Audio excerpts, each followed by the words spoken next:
Job factory వీక్షకులకి నమస్కారం అండి. ఈరోజు కరెంట్ అఫైర్స్ చూస్తే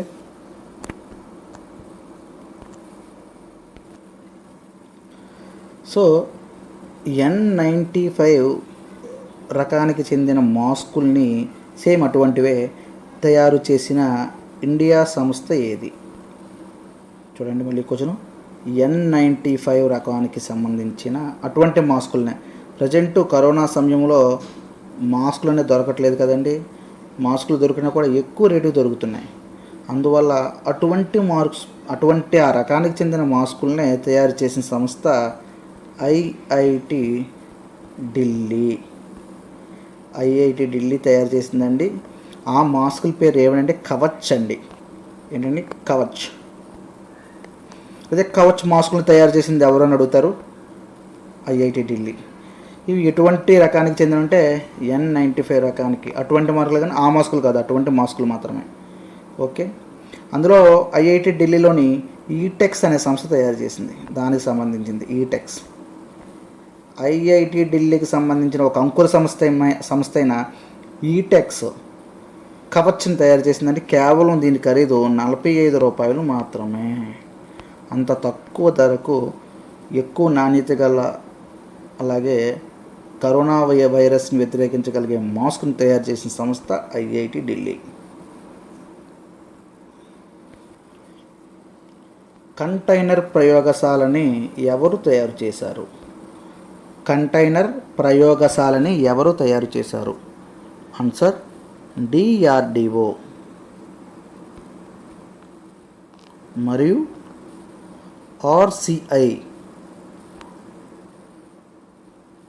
ఈ రెండు సంస్థలు కలిపి ఒక కంటైనర్లో కోవిడ్-19 ఎదుర్కొనే గల, లేకపోతే దానికి సంబంధించిన ప్రయోగశాల, అన్ని రకాల సదుపాయాలు గల ఒక కంటైనర్ తయారు చేశారండి.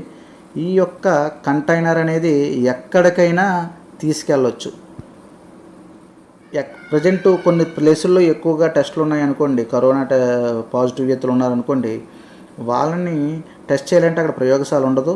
అటువంటి టైంలో ఈ కంటైనర్ ప్రయోగశాలని అక్కడ తీసుకెళ్ళవచ్చు. అటువంటి వాటిని ఏమంటారండి?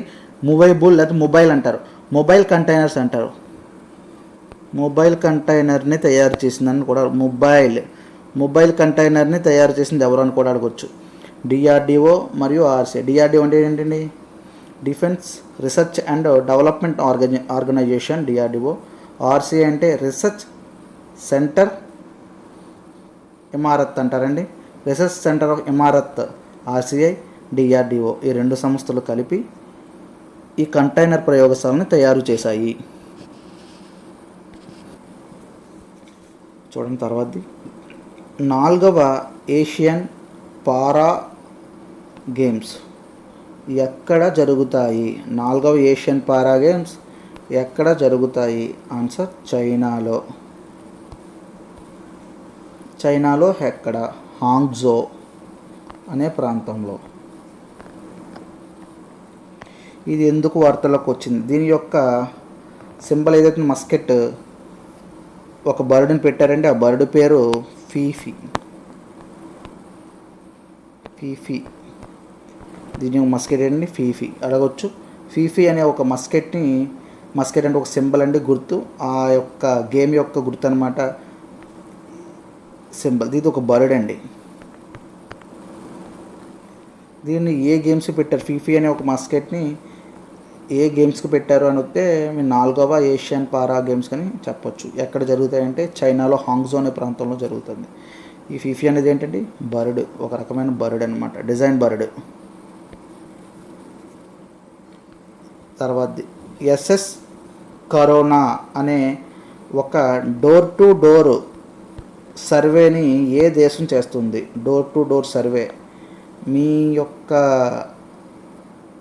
ఇంట్లో ఎవరైనా వ్యాధిగ్రస్తులు ఉన్నారా, జ్వరం, ఇటువంటి సేమ్ మన ఏపీ ఎలాగో డోర్ టు డోర్ సర్వే ఎలా చేస్తుందో వాలంటీర్లతో, అలాగే SS కరోనా అనే పేరుతో డోర్ టు డోర్ సర్వేని ఒక రాష్ట్రం నిర్వహిస్తుందండి. అది ఢిల్లీ.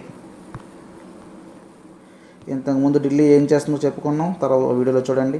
షీల్డ్ అని ఒకటి, 5T అని ఒకటి, ఇప్పుడు SS కరోనా అనేది ఒకటి నిర్వహిస్తుంది ఢిల్లీ. వరల్డ్ హెరిటేజ్ డే ఎప్పుడు? ప్రపంచ వారసత్వ దినోత్సవం. హెరిటేజ్ అంటే వారసత్వ దినోత్సవం ఎప్పుడు? ప్రపంచ వారసత్వ దినోత్సవం ఎప్పుడు? ఇది దేనికంటే అండి, ప్రపంచంలో ఉన్న మానవ కట్టడాలైనా లేదా సహజ నిర్మిత కట్టడాలు ఏవైతే ఉన్నాయో వాటిని పరిరక్షించడం, ఏవైనా దుర్బల పరిస్థితుల్లో ఉంటే వాటిని రక్షించడం, దానికి కానీ ఇటువంటి దినోత్సవాన్ని జరుపుకుంటారండి. దీనికి ఒక కొన్ని రకాల సంస్థలు కూడా ఉంటాయి. అయితే ఈ రోజు ఎప్పుడు? వరల్డ్ హెరిటేజ్ డే ఎప్పుడు? ఏప్రిల్ 18 అండి. ఏప్రిల్ 18. దీని యొక్క థీమ్ ఏంటి? Shared culture, shared culture, shared heritage, shared responsibility అనేది దీని థీమ్ అండి. Shared culture, shared heritage, shared responsibility అనేది దీని యొక్క థీమ్. ఇంపార్టెంట్ అండి, గుర్తుంచుకోవాలి. ప్రపంచంలో అతిపెద్ద ఫుట్బాల్ స్టేడియంని ఏ దేశంలో నిర్మిస్తున్నారు, లేకపోతే ఏ దేశం నిర్మిస్తుంది? ప్రపంచంలో అతిపెద్ద ఫుట్బాల్ స్టేడియంని. Answer China. China నిర్మిస్తుందండి.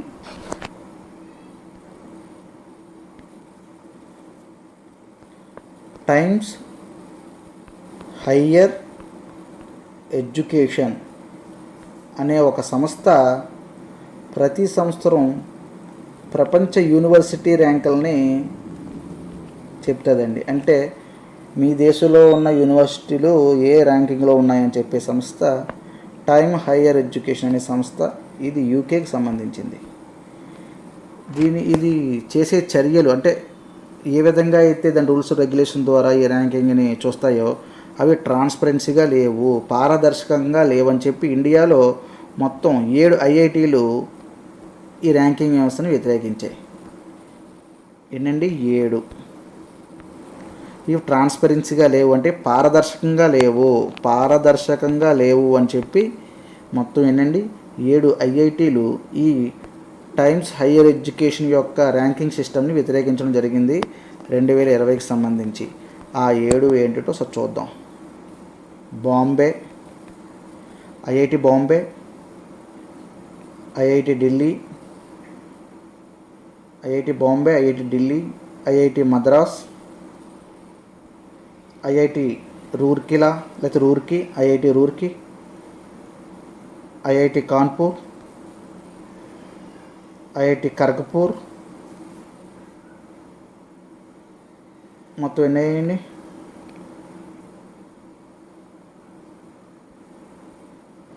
Bombay, Delhi, Madras, Roorkee,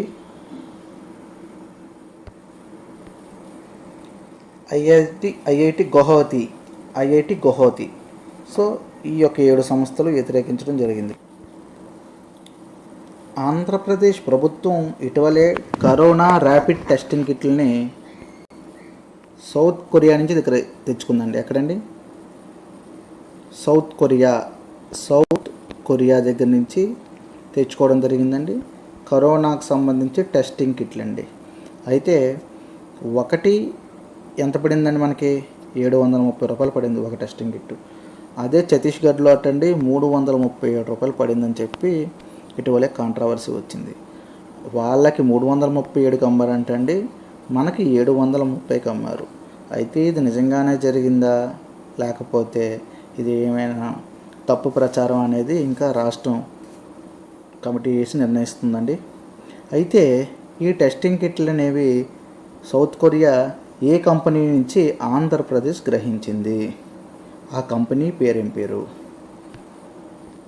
answer SD biosensor company.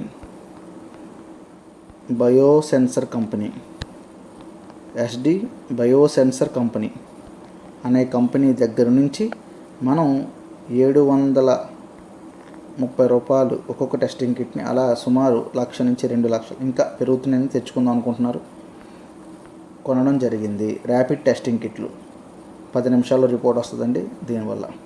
SD biosensor testing kit company నుంచి టెస్టింగ్ కిట్లు తెచ్చుకోవడం, ఎస్టీ బయోసెన్సర్ కంపెనీ నుంచి మనం తెచ్చుకోవడం. ఈ బయోసెన్సర్ కంపెనీ ఎక్కడ ఉంది? సౌత్ కొరియాలో ఉంది, దక్షిణ కొరియాలో ఉంది. మనం నిన్న తెలుసుకున్నాం కిసాన్ రథ్ యాప్ దేనికి అని తెలుసుకున్నాం.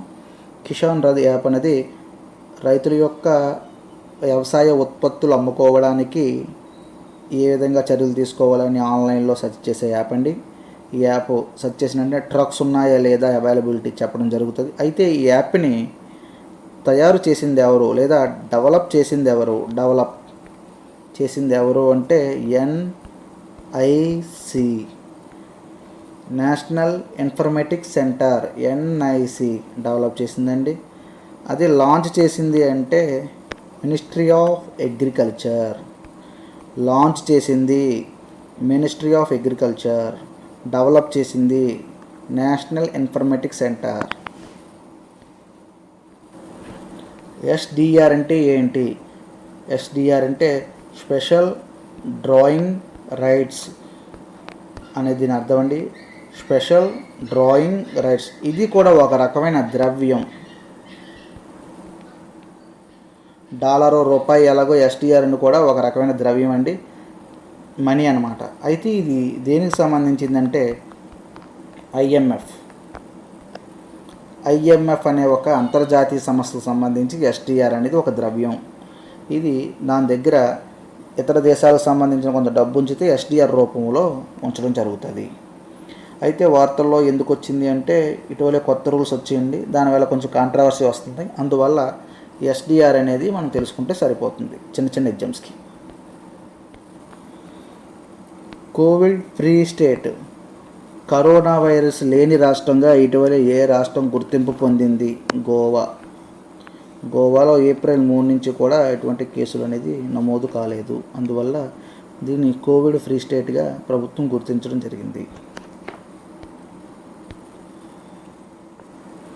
రెమ్డెసివిర్, REMDESIVIR, రెమ్డెసివిర్ అనే ఒక మందు దేనికి సంబంధించింది? ఇది ఎబోలాకి సంబంధించిన మందు అండి. చాలా ఇంపార్టెంట్. మనం హైడ్రాక్సిక్లోరోక్విన్ అనేది మలేరియాకి సంబంధించిన మందు మన కోవిడ్కి ఎలా ఉపయోగిస్తున్నామో దీన్ని కూడా ఉపయోగించవచ్చని వార్తల్లోకి వస్తుంది. రెమ్డెసివిర్ అనే మందు ఎబోలాకు సంబంధించింది. దీన్ని కూడా మనం కరోనా కట్టడికి ఉపయోగించవచ్చు అని చెప్పి ఇటీవలే మన యొక్క ఐసీఎంఆర్ చెప్పడం జరిగింది. యాక్చువల్గా ఫస్ట్ అమెరికా కొన్ని సంస్థలు చెప్పాయండి. దీన్ని ఐసీఎంఆర్ కూడా ధృవీకరించడం జరిగింది, Indian council of medical and research. ఇది దేనికి సంబంధించిన మందు అంటే చాలు, ఇది ప్రజెంట్ అమెరికా వాళ్ళు తయారు చేస్తారు. రెమ్డెసివిర్ అని ఎబోలాకు సంబంధించిన మందండి.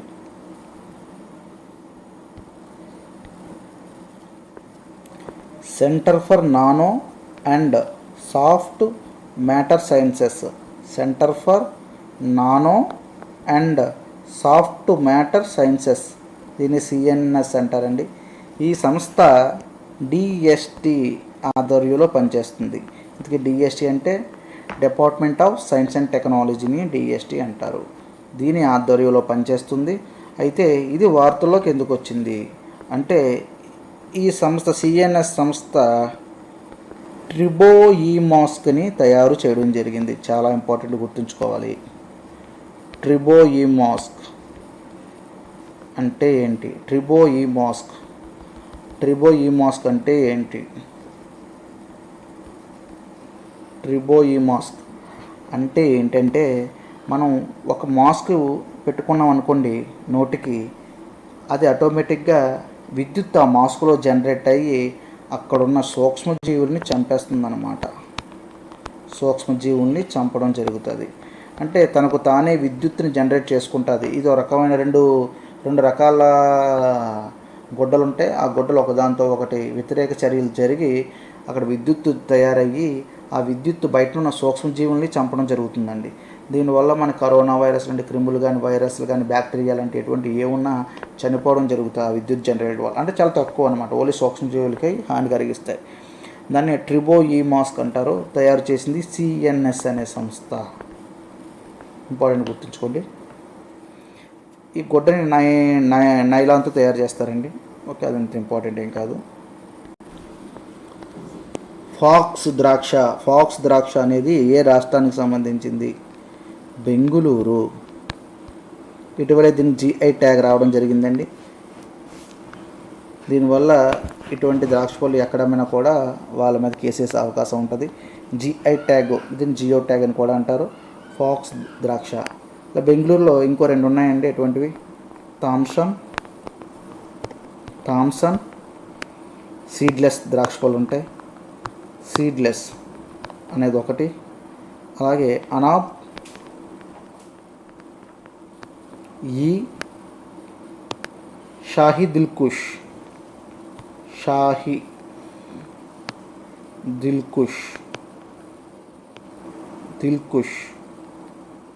అనే ఇంతకుముందు ద్రాక్షకి ఈ రెండిట్లో కూడా ఇలాగే జిఐ ట్యాగ్ వచ్చింది. కొత్తగా ఫాక్స్ ద్రాక్షకు వచ్చింది. ఈ 3 కూడా బెంగళూరుకు సంబంధించినవే. ఈ బెంగళూరుకు సంబంధించిన ద్రాక్ష పళ్ళు, వీటికి జియో ట్యాగ్ రావడం జరిగింది. ఎవరైతే మన ఛానల్ని సబ్స్క్రైబ్ చేసుకోలేదో సబ్స్క్రైబ్ చేసుకోండి. ఇవి చాలా ఇంపార్టెంట్ అండి. ఇవి చాలా ఛానల్స్, చాలా పుస్తకాలు చూసి, చాలా పేపర్ చూసి దీన్ని గ్యాదర్ చేయడం జరుగుతుంది. కాబట్టి ఎవరైతే కాంపిటేటివ్కి సీరియస్గా ప్రిపేర్ అయ్యే అభ్యర్థులు రోజు దీన్ని చూసి నోట్స్ రాసుకుంటే ఇది తర్వాత 1 మంత్ అయిన తర్వాత వచ్చే ఏవైనా బుక్స్ చూస్తే మ్యాగజైన్స్ ఈజీగా అర్థం అవడంతో పాటు వాళ్ళకంటే ఎక్కువ మ్యాటరే మనం చదివినట్టు అవుతుంది. సో దీనివల్ల మనకి ఇతరులతో పోల్చుకుంటే ఒక 2 మార్కులు ఎక్కువ వచ్చే అవకాశం, ఉద్యోగం వచ్చే అవకాశం ఉంటుంది. కాబట్టి ఎవరు ఇటువంటి ఆపర్చునిటీని మిస్ చేసుకోకండి. ఏమైనా డౌట్స్ కానీ ఇటువంటి వీడియోస్ ఏమైనా కావాలన్నా నాకు కామెంట్ రూపంలో మెసేజ్ పెట్టండి. Have a good day.